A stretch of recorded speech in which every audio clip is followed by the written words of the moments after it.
37-ാം ദശകത്തിലെ 10-ാമത്തെ ശ്ലോകമാണ് ഇന്ന് നമ്മൾ പാരായണം ചെയ്യുന്നത്. പ്രാപ്തേ സപ്തമഗർഭദാമഹിപദൗ ത്വത്പ്രേരണാത്മായയാ നീതേ മാധവ രോഹിണീം ത്വമഭിഭോ സച്ചിത്സുഖൈകാത്മജ ആത്മകഃ ദേവക്യാ ജഡരം വിവേശിത വിഭോ സംസ്തൂയമാന സുരൈഃ സത്വം കൃഷ്ണ വിധൂയ രോഗപടലിം ഭക്തിം പരാം ദേഹി മേ. അങ്ങനെ നാരദന്റെ ഉപദേശപ്രകാരം മനം മാറിയ കംസൻ ദേവയ്ക്ക് ജനിച്ച 6 മക്കളെയും നിഷ്ഠുരമായിട്ട് വധിച്ചു. 7-ാമത്തെ ഗർഭത്തിൽ സർപ്പപതിയായ ആദിശേഷനാണ്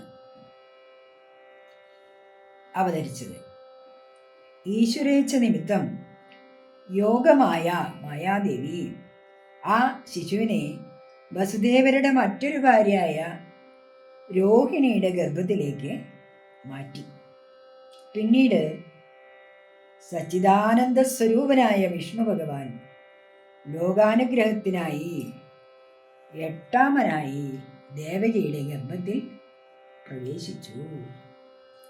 ഈ സമയത്ത് തന്നെ ദേവന്മാർ ഭഗവാനെ സ്തുതിക്കാൻ തുടങ്ങി. ഹേ കൃഷ്ണ, കൃഷ്ണരൂപിയായ ഗുരുവായൂരപ്പ, എൻ്റെ രോഗസമൂഹത്തെ ഇല്ലാതാക്കി ഉത്കൃഷ്ടമായ ഭക്തിയെ എനിക്ക് നൽകണമേ കൃഷ്ണ ഗുരുവായൂരപ്പ.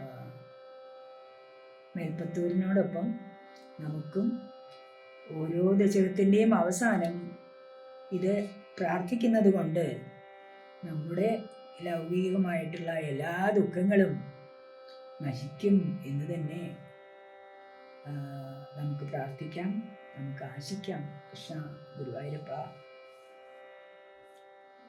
പ്രാപ്തേ സപ്തമഗർഭദാമഹിപദൗ ത്വത്പ്രേരണാത്മായയാ നീതേ മാധവ രോഹിണീം ത്വമഭിഭോ സച്ചിത്സുഖൈകാത്മകഃ ദേവക്യാ ജഠരം വിവേശിത വിഭോ സംസ്തൂയമാനസുരൈഃ